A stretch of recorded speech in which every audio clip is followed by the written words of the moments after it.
Le train Easy, c'est fini. Le service de voyage bon marché entre Bruxelles et Paris s'arrêtera officiellement le 10 juin prochain. Alors cela annonce-t-il la fin des trains à bas coût sur les réseaux à grande vitesse franco-belge? Grégory Yenko, est-ce que Thalys sera désormais la seule alternative pour rejoindre la capitale française? Mais bonjour Jim, alors déjà je me suis trompé, c'est bien le 10 juillet et non le 10 juin que ça s'arrêtera. Donc ce service Easy qui s'était lancé en 2016, on avait des trains qui étaient à partir de 15 €, des trains à grande vitesse jusqu'à Paris. Les trajets étaient juste plus longs car on devait circuler sur une ligne normale, c'était 2h30 au lieu de 1h20 pour le Thalys. Le service avait été suspendu durant un an suite au Covid et c'est vrai que depuis lors, il était compliqué de réserver des trains Easy, ça avait repris en mai 2021. Mais il y avait seulement un voyage par jour, contrairement à la période pré-Covid. Donc le service va s'arrêter le 10 juillet. Thalys veut en fait regrouper tous ces voyages sous une marque unique et se reconcentrer justement sur la grande vitesse. Donc plus question d'avoir des trains qui iront plus lentement. Donc il y aura des trajets plus courts, une offre plus large, plus de services à bord, ça c'est ce qu'ils annoncent. Mais l'offre de tarifs sera bien différente.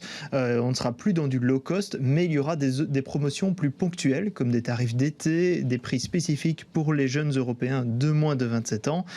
Ça annonce aussi la future fusion entre Thalys et Eurostar. En fait, sous une même bannière, ce sera Eurostar pour tout.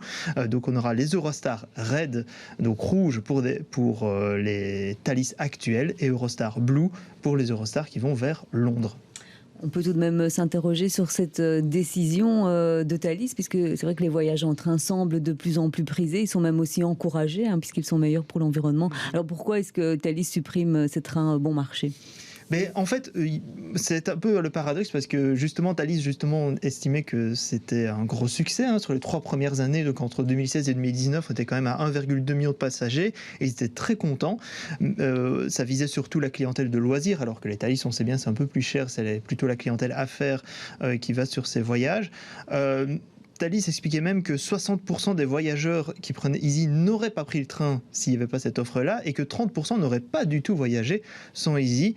Voilà, donc la politique low cost semble fonctionner, mais en fait le problème c'est que c'est pas forcément rentable. En fait, les trains Easy c'était des trains des anciens Thalys qui étaient reconditionnés, on va dire, et utilisés sur ces lignes à haute vitesse qui étaient un peu moins fonctionnelles. Donc voilà, c'est pour ça que Thalys préfère finalement se recentrer sur un modèle plus rentable, et bien donc les Thalys normaux comme actuellement. Est-ce qu'on peut imaginer que d'autres sociétés puissent être intéressées par ce système de train low cost et qu'on verrait des wagons sous d'autres bannières prochainement? Mais c'est le but a priori, mais Flixtrain, donc du même groupe que les fameux bus verts Flixbus, avait imaginé ouvrir 5 lignes Paris-Bruxelles. Ça c'était justement en 2019 et puis il y a eu le Covid et donc depuis la pandémie on n'a plus de nouvelles de cette offre, mais il n'y a pas d'autres candidats annoncés pour le moment. Le groupe Eurostar de son côté annonce vraiment des grandes ambitions. Ils espèrent avoir 30 millions de voyageurs par an d'ici 2030 contre 18